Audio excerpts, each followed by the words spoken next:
Oi, gente. Boa noite. Tudo bem com vocês? Olha, aqui 9 da madrugada. Vamos esperar. Olá, tudo bem? Gente, esta live será sobre dores no joelho. Deixa eu fixar um comentário aqui. Dores no joelho com o Dr. Fábio Pacheco, que é ortopedista especialista nisso. Deixa eu fixar aqui o comentário. E aí, Paulo, tudo bem? Como é que eu fixo o comentário, gente? Aqui, pronto. Esperar o Fábio entrar. Bom, então essa live vai ser sobre dores no joelho com um médico especialista nisso, o Dr. Fábio Pacheco, que é meu amigo. Vocês me mandam muitas perguntas sobre pode condroitina e glicosamina para joelho, para quem tem desgaste, para quem tem condromalácia, ajuda ou não ajuda? Pode correr com menisco machucado, enfim. Vocês perguntam essas coisas e nada melhor do que um médico para responder isso. Oi, deixa eu chamar o Pacheco aqui, calma aí. Bom, te convidei, Pacheco. Vamos ver. Olá! Tudo bem, Raquel? Tudo bem, e você? Tudo jóia. Fábio, se apresenta para a galera aí quem você é. Falei um pouquinho de você, mas se apresente, por favor. Tudo bem? Bom, primeiro, obrigado pelo convite aí para participar da sua live nesse momento aí que a gente está querendo criar alguma situação para fazer alguma coisa. Então, meu nome é Fábio Pacheco, sou médico ortopedista, trabalho lá no Hospital Albert Einstein e trabalho na Escola Paulista de Medicina, onde eu sou formado. Estou lá não vou nem falar desde quando para não ficar chato, mas são quase 30 anos que eu estou lá. E sou do setor do grupo de joelho e artroscopia e estou aí disponível para os teus seguidores aí para participar da tua live. Legal. Pacheco, galera, eu vou fazer o seguinte, eu vou fazer para ele algumas perguntas que já me fizeram, mas Certo. podem mandar aqui também, tá? Mandem aqui e a gente vai dando uma olhada. Fábio, é o seguinte, muita gente tem condromalácia, muita gente que corre, né? Que é aquele desgaste na cartilagem do joelho.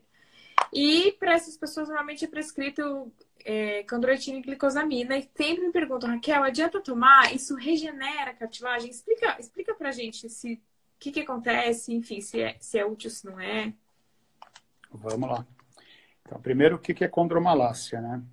Então, existe bastante dúvida quanto a isso. É muito comum no consultório a gente receber paciente que já chega com esse diagnóstico fechado. Então, o paciente já chega, não, eu tenho condromalácia. Geralmente paciente jovem e geralmente do sexo feminino. Então, condromalácia, a gente escuta isso todos os dias de vários pacientes. Então, há muita dúvida. Assim, normalmente esse diagnóstico está incorreto. Nem sempre o paciente que diz que tem condromalácia. Ah, é? E normalmente hoje a gente já não chama mais de condromalácia, né? Se pegar os laudos da rede de ressonância magnética, dos hospitais mais tops, a gente tem chamado isso de condropatia, que é doença da cartilagem, deixando condromalácia para uma coisa bem mais específica. Então, grande parte dos que dizem que tem condromalácia tem condropatia, e alguns realmente têm condromalácia, que seria um amolecimento mais específico da cartilagem articular, principalmente da patela. Tá. Então, normalmente, quem chega lá e fala que eu tenho condromalácia tem alguma alteração de condropatia da patela. Ou da patela, onde a patela articula, que chama tróclea, que é onde a patela articula no fêmur. Em relação à tua pergunta das medicações, existe o tratamento não cirúrgico, que é, obviamente... Nossa, muita gente pergunta esse colágeno hidrolisado. Que se adianta, se não adianta. Colágeno hidrolisado. Hoje está na moda também a cúrcuma. Então já tem cúrcuma, você compra a cúrcuma do laboratório mesmo. Sem querer falar nome de nenhum laboratório, mas acho que aqui a gente está bem informado para falar. A própria Axê tem cúrcuma, chama Motore. Tem gente que toma piascledine, que é um tipo de também protetor de cartilagem que é do extrato de abacate. Tem a diacereína, que é outro tipo de medicação também. Tem injetável, que você pode injetar dentro da articulação, o ácido hialurônico. Então, tem uma Que é gama grande, o ácido hialurônico. Tem uma gama grande, tem um arsenal grande de medicação que você pode usar como adjuvante para o tratamento da condropatia da patela ou da tróclea, ou mesmo de outra parte do joelho que acomete a cartilagem. Agora, a pergunta é, funciona? É isso que você quer saber? Não, é isso que as pessoas querem saber. É isso que todo mundo quer saber. A gente também quer saber. Se vale a Todo mundo pena. quer saber. Uhum. A gente fez uma revisão da literatura recentemente e a gente trabalha em universidade, então a gente não pode ser leviano de ficar falando coisas assim da nossa cabeça. Então a gente tem que seguir a literatura, é assim que funciona a coisa para a gente poder seguir um certo padrão, né? Se a gente for reportar literatura, a maioria dos trabalhos bem feitos, honestos, de revistas importantes, não vão encontrar um resultado muito positivo na utilização de nenhuma dessas medicações. Nem colágeno, nem o tipo C2, nem glicosamina, nem condroitina, nem associação de ambos, nem a injeção de ácido hialurônico, nenhum tipo das injeções de ácido hialurônico. Inclusive, eu dei uma levantada nas revisões sistemáticas, e as revisões sistemáticas são pobres porque os tipos de trabalho são tão mal feitos que não consegue juntar tudo no mesmo balaio para você conseguir uma revisão sistemática de qualidade. Uhum. Só para encerrar, existem dois trabalhos que são melhores feitos. Um chama Gate, o outro chama Movies, se você quiser procurar. Os dois são recentes, 2014, 2000. Eles levaram em conta assim, uma população grande, são dois trials, são dois trabalhos de longo prazo, então foram 2 anos de estudo clínico randomizado, que pegou mais de 400 pacientes nesses 2 trials, e eles pegaram quem tomou só anti-inflamatório, quem tomou anti-inflamatório e glicosamina com condroitina, e quem tomou placebo. E viram esses pacientes por 2 anos, e isso publicado em revista de alto impacto. Então, são 2 trabalhos que a gente tem que levar em consideração, né? Uhum. E mostraram que o efeito na espessura da cartilagem é positivo. Então, mas pouquinho, infelizmente pouquinho. Então, há uma pequena melhora na espessura da cartilagem depois de 2 anos, medida em ressonância magnética, com a utilização dessas medicações. Que eu estou falando de glicosamina e condroitina agora. Tá. Mas, em relação aos questionários de dor, que eles usaram, que é chama WOMAC, não foi muito positivo. Então, o efeito, infelizmente, foi o mesmo do placebo. Então, placebo, para quem não sabe, é um comprimido que finge que é uma medicação. Então, quando comparou anti-inflamatório, placebo e condroitina com glicosamina, o resultado foi muito semelhante. Então, eu falo assim para os meus pacientes, vou te falar o que eu falo para os meus pacientes, que se você somar todas essas drogas juntas, essas medicações, elas funcionam em 10% dos casos. Assim, melhora, não que 10% dos casos, vamos falar diferente. Elas melhoram em 10% a dor, em 10% a função. 90% eu deixo com a Raquel. É fisioterapia, é fortalecimento, é o seu exercício, peso. Né? E aí a gente pode se desenvolver melhor esse assunto. Padrão ouro para tratamento de joelho é exercício, né? Não tenho que para esse tipo de patologia. Mas eu fiquei curiosa, agora eu tenho uma pergunta. Eu não sei a diferença entre condromalácia e condropatia. Então, condropatia seria todas as afecções que atingem a cartilagem. Então, condropatia patelar. Por exemplo, você tem um trauma, você cai de joelho no chão, você faz uma lesão na cartilagem, você tem uma condropatia patelar por um trauma. Condromalácia seria uma lesão, por exemplo, mais comum na região medial da patela, que é uma região que tem menos carga. Então, ninguém sabe por que a região que tem menos carga sofre mais lesão.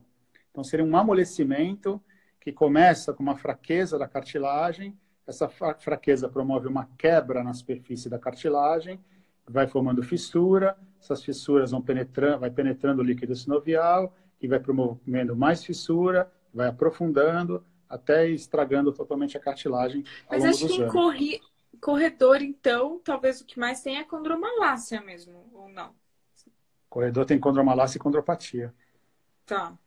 Tem as duas Se for. coisas. Entendi, entendi.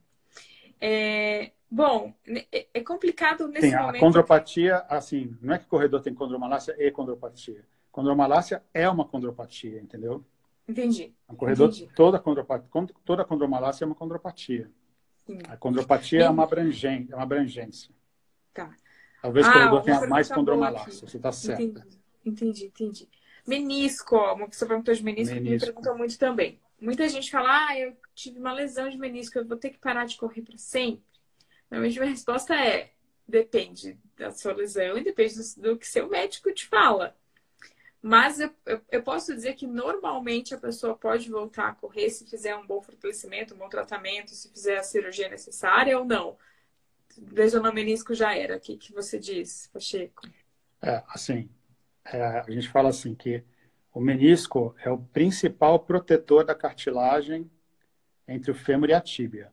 Então, quando você lesa o menisco, você perde uma proteção importantíssima da cartilagem. Ele é um amortecedor, ele é um distribuidor de carga, ele é um estabilizador do joelho, ele distribui o líquido sinovial, e assim ele alimenta a própria cartilagem.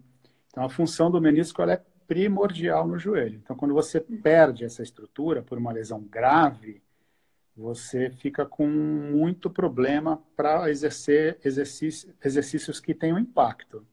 Tá. Daí existem cirurgias para preservar o menisco. Então, dependendo do tipo de lesão que você tem, e dependendo do tempo que aconteceu essa lesão, e dependendo da idade do paciente, você consegue reparar a lesão e devolver aquela lesão praticamente a um menisco normal, e aí o Ah, paciente é? vai ter um joelho normal. Você pode suturar o menisco.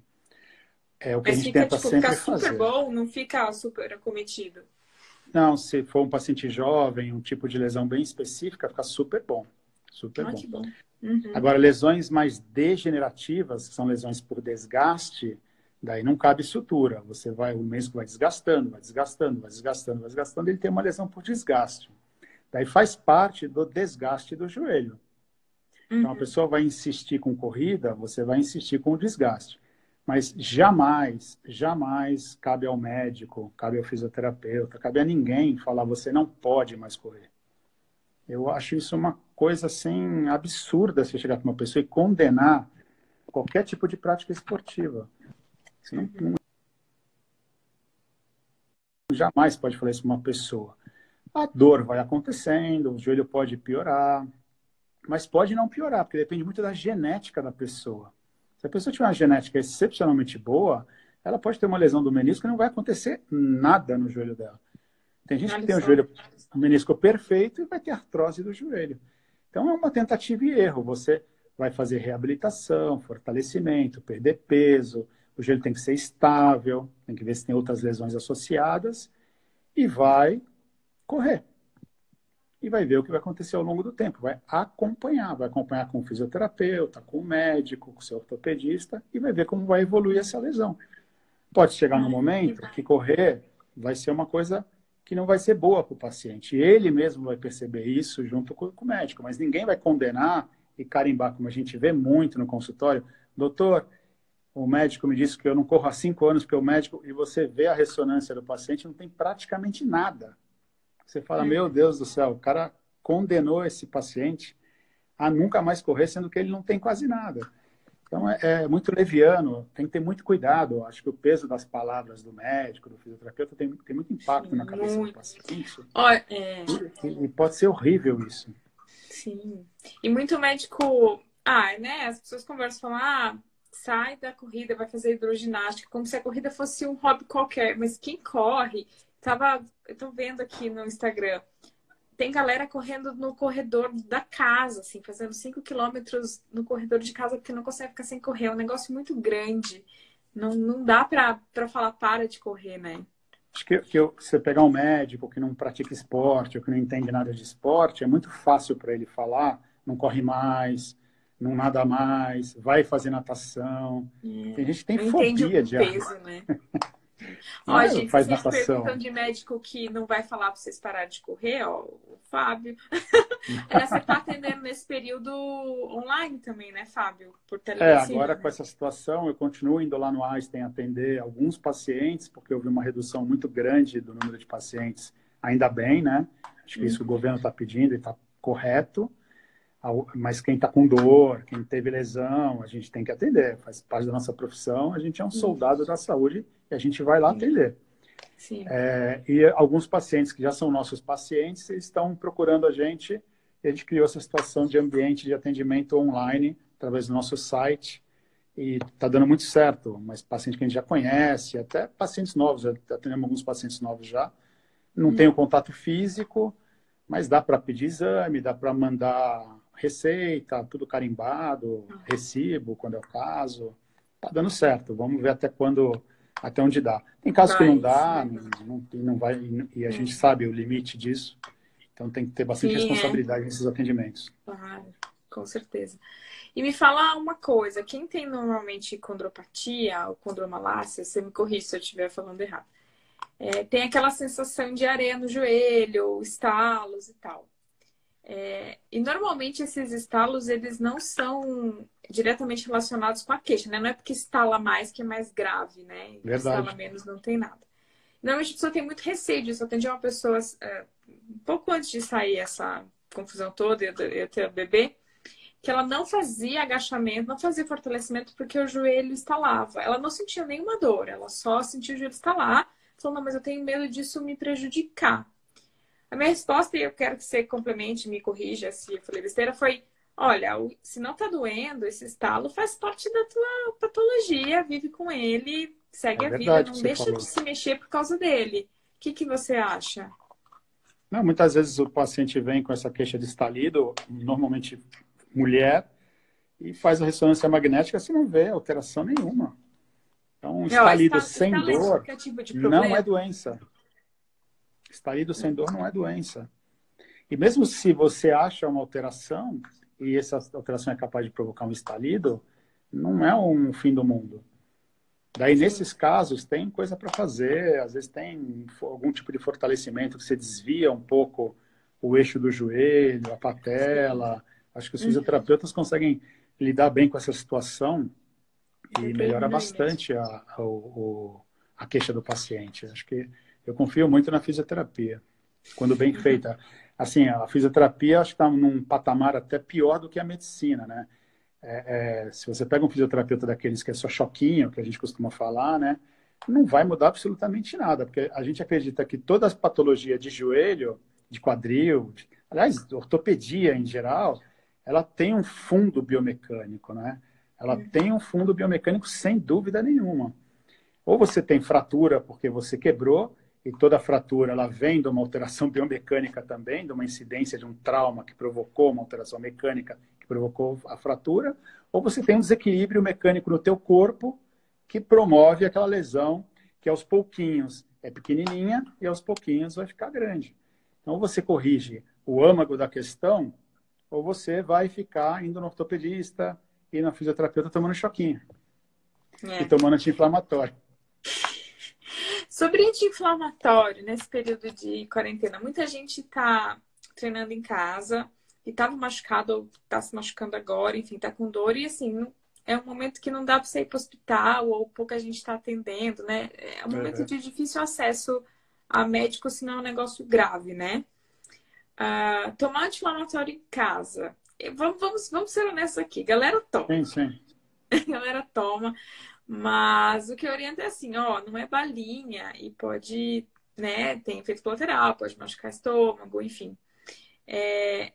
Você tem, eu sei que, óbvio, né, não, a prescrição tem que ser feita sempre presencialmente, avaliando o caso. Mas, assim, só algum cuidado que a pessoa tem que tomar com o anti-inflamatório, assim, ó, não toma mais do que 7 dias, É, enfim. acho que o grande alerta que fica, né, é que fica essa imagem, que a gente tem que quebrar essa imagem que você mesmo falou. Né? o problema do anti-inflamatório menor é o estômago. Porque o estômago a pessoa sente e às vezes para de tomar porque dói o estômago. O problema do anti-inflamatório, quando você usa ele cronicamente, principalmente em pacientes acima de 55, 60 anos de idade, é insuficiência renal aguda. Então, o problema do anti-inflamatório é estragar o rim. Inclusive, o Brasil, ele é recordista mundial de transplante renal, está no Guinness Book. Sério? A Escola Paulista de Medicina tem o Hospital do Rim. Não faz parte exatamente da Escola Paulista, mas os médicos da Escola Paulista que habitam o Hospital do Rim, como se fosse uma associação ali. E tem um grande amigo meu que foi presidente da Atlética, na época que eu fui vice-presidente da Atlética, é um dos médicos do transplante. E a primeira causa lá, se não é a primeira, a segunda causa, é o uso indiscriminado de anti-inflamatório. Olha só. No Brasil. Então, o cuidado tem que ser esse. Então, aquele cara que toma todo dia um Voltarenzinho, o pessoal gosta muito de Tandrilax, né? Um Tandrilaxzinho. Nossa, é bom. louco. Vai tomando, toma um aqui, outro ali, outra colar, isso vai acabando com a função renal. Então, se você está com dor em casa, você é um paciente jovem, sabe que não tem nenhum problema renal, não tem essa questão que a Raquel falou do estômago. Outra coisa que tem que prestar muita atenção, parte cardíaca, ele aumenta a pressão arterial. Diabetes, ele aumenta a glicemia, então também tem que tomar cuidado. Então você sabe que você não tem essas questões que estão em volta, que são as comorbidades, então você tomar um ou outro comprimido eventualmente, isso dificilmente vai te causar um problema, essa que é a realidade. Agora, se você já tem essas alterações, evite de tomar. Seria mais interessante você tomar analgésico. Então, Tilenol, Novalgina, que vai tirar a tua dor, às vezes tanto quanto anti-inflamatório, e não vai ter esses efeitos colaterais aí tão graves que tem o anti-inflamatório. Mas tomar pouquinho não tem tanto problema. O que é pouquinho? É o mínimo possível. Você pode ter um problema renal grave com 7 dias. Não é isento, mas é raro. Agora, quem toma todo dia um comprimidinho, vai correr, está com dor, toma anti-inflamatório, está no caminho errado. Procura a causa da tua dor. Em todos os sentidos, né? Procura a causa da tua dor, trata a tua dor. É que está com medo que vai no ortopedista, vai no fisioterapeuta e vai falar, para de correr. Não vai acontecer isso. Trata o teu problema. Vai atrás do teu problema. Então, gente, aqui o Fábio, ele já falou de remedicamentos no comecinho da live, mas eu vou repetir para quem está chegando agora. Só repete do C2 brevemente. Então, o C2 é um tipo de colágeno. O C do C2 é um tipo, é colágeno. Então ele entra mais ou menos na mesmíssima coisa que eu falei da condroitina e glicosamina. Então, eu dei uma levantada na literatura também em relação a colágeno. Colágeno tem menos evidência científica, tem menos trabalhos científicos ainda do que glicosamina e condroitina.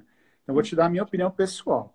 Eu volto a dizer, eu acho que todas essas medicações, elas funcionam, resolvem 10% do teu problema.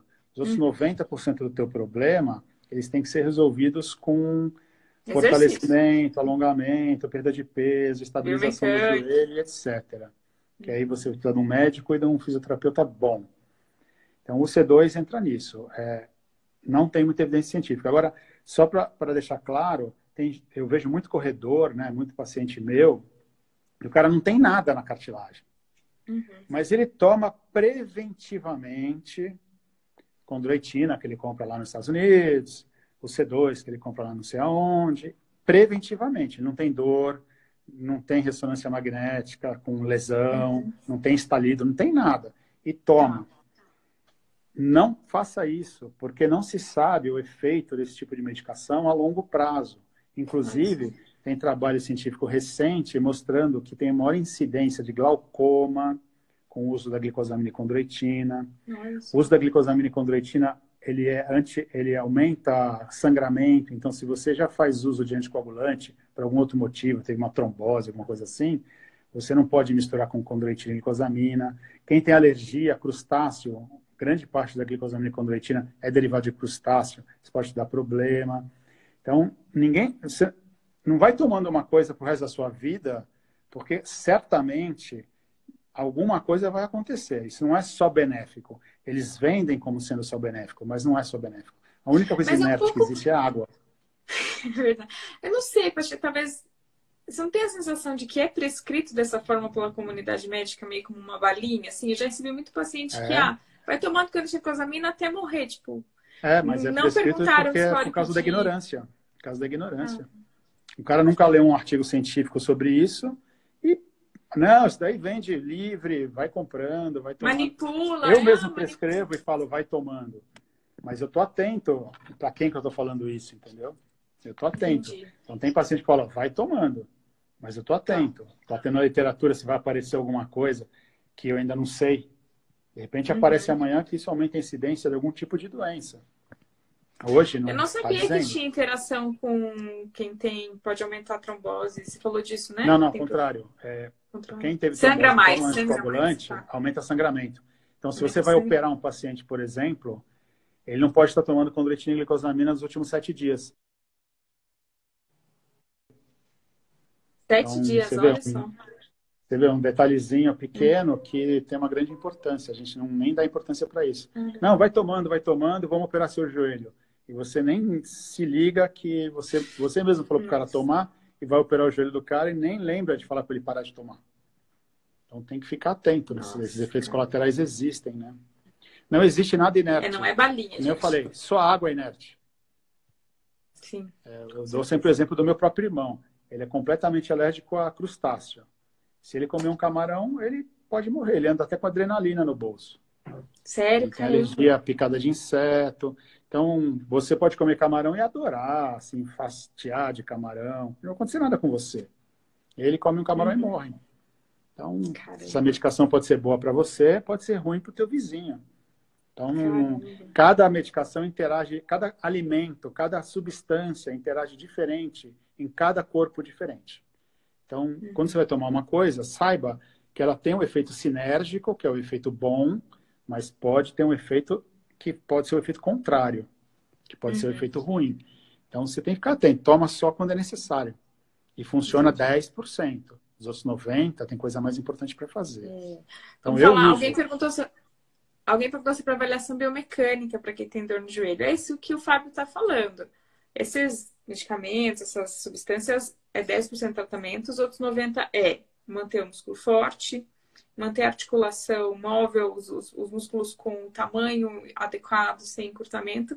E se você é corredor, tem que olhar a biomecânica. Porque, veja, imagina só, o seu joelho está começando a ter um desgaste, uma condromalácia, propriamente dita. E você corre de um jeito que seu joelho tem muita sobrecarga. Por exemplo, se você corre esticando o joelho demais para frente, isso aumenta muito a sobrecarga, o torque no joelho. Então, assim, mesmo fortalecendo, pode ser que seu joelho continue sofrendo, porque é uma sobrecarga muito grande durante o gesto. Então, o que que a gente faz? Ensina a correr com o pé mais perto do tronco. E isso é a importância da avaliação biomecânica para quem tem dor no joelho, é diminuir a sobrecarga sobre ele, sobre o joelho. Além, é claro, de pensar na sobrecarga de treinamento junto com o treinador. Então, ter períodos de descanso, não fazer aumento brusco de treinamento. Lesão de joelho tem que pensar em tudo, não é só comprar condroitina e glicosamina e sair Eu tomando. estava até dando uma levantada na literatura. Bom, olha, Pode fazer uma pergunta para você também? Estava dando uma levantada na literatura sobre o tipo de claro. pisada e a influência da pisada na dor patelofemoral, que é a dor da condromalácia, vamos falar assim, né? E a literatura, ela diz que, na maioria das vezes, não tem essa influência. Mesmo o cara que é um pronador grave, não vem a ter uma condropatia, uma condromalácia patelar. Só que esses estudos todos, eles são feitos, primeiro, uma avaliação estática da pisada pronada. Então, tá lá É, de pé, tudo trabalho científico de 1995, até os mais recentes, é o cara deitado ou de pé, e você mede a pronação de uma maneira totalmente estática, né? tem um food index, é um São jeito de super avaliar. falhos, são super falhos. Aí eu acho que é aí que a biomecânica entra, é você mostrar que dinamicamente a coisa não funciona exatamente como funciona na parte estática. E eu acho que influencia sim. Se você tem uma pisada muito pronada, existe uma rotação da tíbia, existe um jeito que você força a patela de forma diferente e que isso vai promover algum tipo de alteração da cartilagem que ainda não, você não consegue provar, porque como que o trabalho científico é feito? De maneira pobre, de pé, uma plataformazinha, ou andando numa esteira mole, uma esteira lesma, né? Que você não consegue aferir direito, né? Com olhômetro, com goniômetro na mão, 15 pacientes, Não, uma bosta. estudando que nem o trabalho que eu vi, estudando por 2 meses, o efeito da pisada por 2 meses. Quero saber o que acontece em 10 anos. O cara que pisa torto, o que vai acontecer no joelho do cara em 10. Em 2 meses não acontece nada mesmo. Cartilagem da patela é a mais espessa do corpo humano. A patela é um osso ultra duro, ultra resistente. Em 2 meses pode É fazer tudo mais errado. espessa que o quadril? A da patela é o triplo da cartilagem do quadril. Estou aprendendo várias coisas nessa live, gente. Por que a cartilagem da patela é a mais espessa do corpo humano? Aliás, é o triplo do que a próxima. Porque a maior carga que existe de todo o corpo humano é na coitada da patela, que parece um osso solto, que não tem nada. Então, tudo o que a gente mais estuda no joelho hoje, em termos de cartilagem, é a patela. O que a gente tem mais dificuldade de tratar no joelho, patela.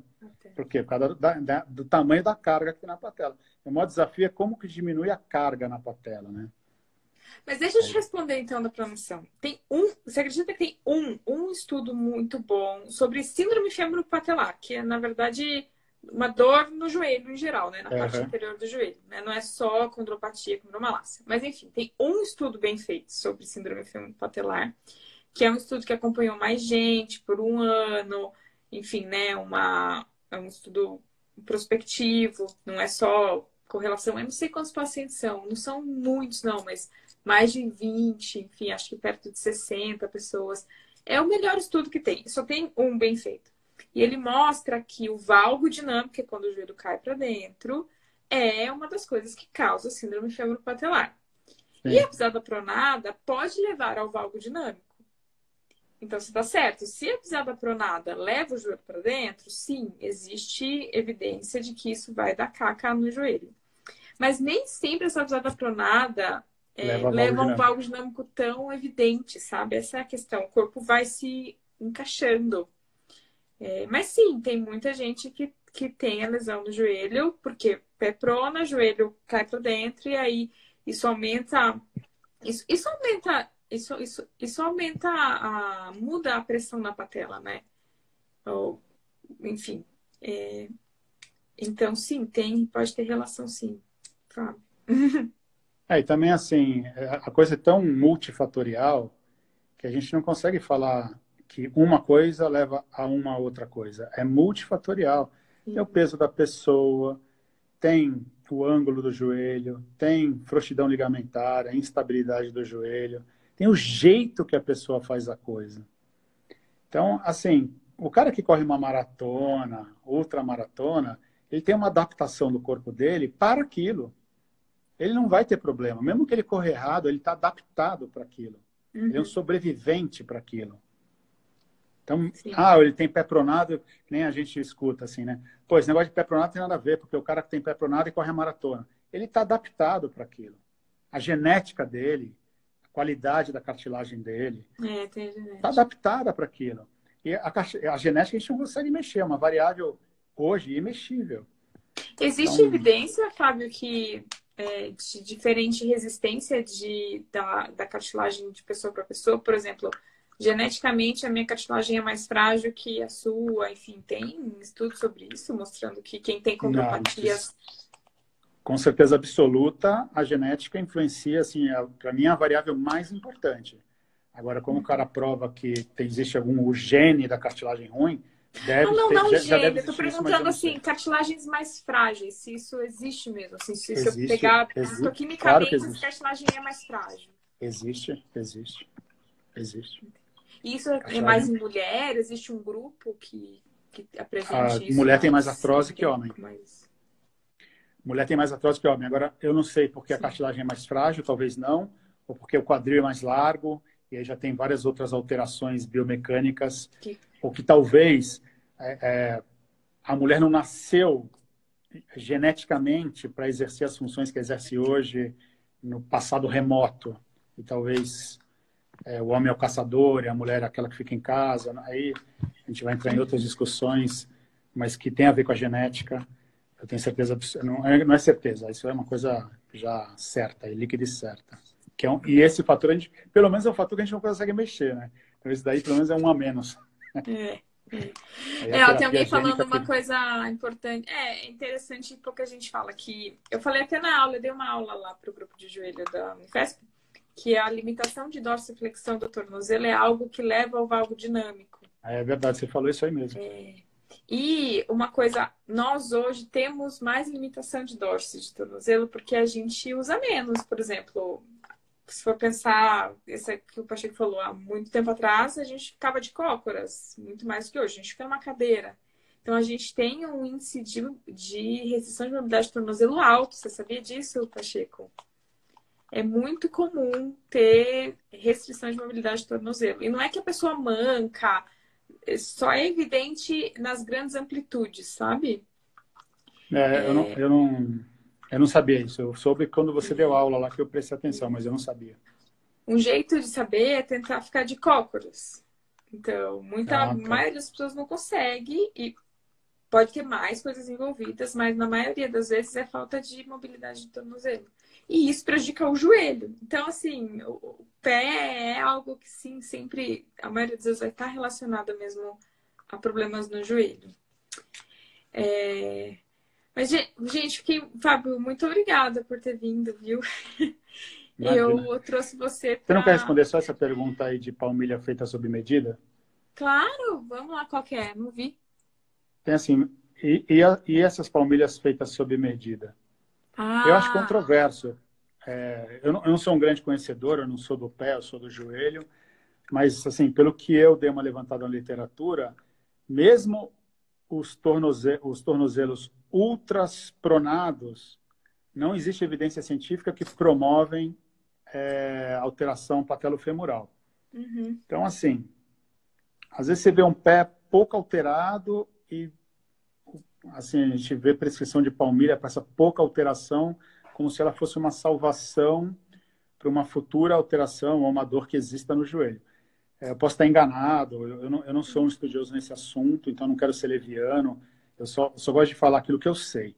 Então, eu estou dizendo assim, não estou fechando questão sobre isso, só estou dizendo que o que eu li é que tornozelos muito alterados, muito pronados pelos trabalhos, se alteram alguma coisa para joelho, alteram um pouco.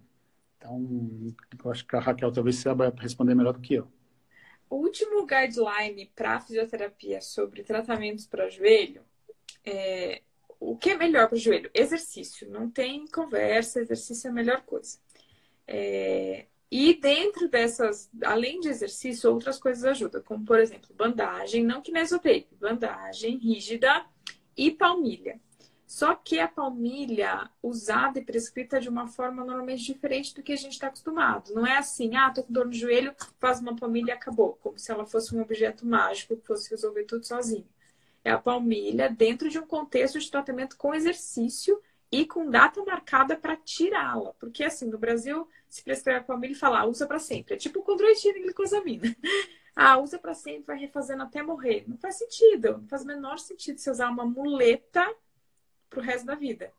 Então, a palmilha ela é útil para o tratamento do joelho se inserida dentro de um contexto de fortalecimento, de biomecânica e o último guideline orientou foi usar por no máximo 8 semanas. Essa é a orientação de palmilha. Então, qual que é a ideia? Você bota a palmilha para dar uma ajuda quando a pessoa está com muita dor. Às vezes ela nem consegue executar exercício porque ela está com muita dor. Então, a palmilha muda um pouco a posição do pé, muda a posição do joelho. Você consegue fortalecer e aí você tira a palmilha. Essa é a orientação. O que normalmente não se faz no Brasil, pelo menos. A pessoa vai lá, toma o joelho, toma essa palmilha, usa para sempre, não faz mais nada, sabe? Assim eu não gosto, não. Eu acho que ela é útil dessa forma que eu Beleza. falei. Beleza? Quer responder mais alguma? Tem mais alguma aqui? Não, não vi. Só queria deixar uma última mensagem aí, se você não se incomodar. Em virtude dessa pandemia aí do coronavírus, que eu queria deixar o pessoal que quiser fazer alguma pergunta depois aí por escrito, que eu estou disponível para responder dentro daquilo do meu conhecimento. E eu também tenho vários amigos, como eu estou lá dentro da Escola Paulista de Medicina, tem um monte de cara da minha turma que é infecto, então eu posso até repassar aquilo que eu não souber responder, posso repassar para eles, eles respondem e eu respondo com mais propriedade, se for o caso. Mas eu queria deixar o meu Instagram aí livre para essas perguntas também, tá? Apesar de não ser meu assunto número um, mas acho que nesse momento aí, o que a gente puder ajudar, a gente está disponível, beleza? Com certeza, com certeza. Bom, eu te chamei para responder o que as pessoas me perguntam e eu não sei, e eu adorei, porque eu de fato não sabia responder e eu aprendi muito. Imagina. Muito obrigada, Fábio, Obrigado eu. por ter participado. Vamos fazer mais vezes. Vamos. A gente faz uns temas mais específicos. Bastante gente entrou. Gente, sim, vai ficar salva a live, tá? Por 24 horas. Vai ficar assim. Manda para os amigos, para todo mundo ver. E brigadão de novo, Fábio. Bom, sigam o Obrigado Fábio eu. nas redes sociais. Ele está entrando agora nesse mundo de Instagram, gente. Vamos lá. É verdade. Dar uma Aproveitando essa gripe, essa doença aí. Sigam o Fábio. É isso. Obrigada por se disponibilizar para ajudar as pessoas nesse momento complicado, né, de coronavírus. Como é que tá lá na escola? Tá tudo bem? Na Escola Paulista? Você tá indo lá? Tá tudo tranquilo? Não, lá o ambulatório está funcionando só com um preceptor, um residente só com paciente de pós-operatório. Então, a nossa parte de joelho deu uma parada. Entendi. Então, Bom, é isso. gente, boa noite para todo mundo. Muito obrigada, Fábio. Foi bem legal. Obrigado eu. Tchau, gente. Foi muito legal. Até a Obrigado, próxima. Raquel. Beijão. Tchau. Valeu, Beijo. tchau, tchau.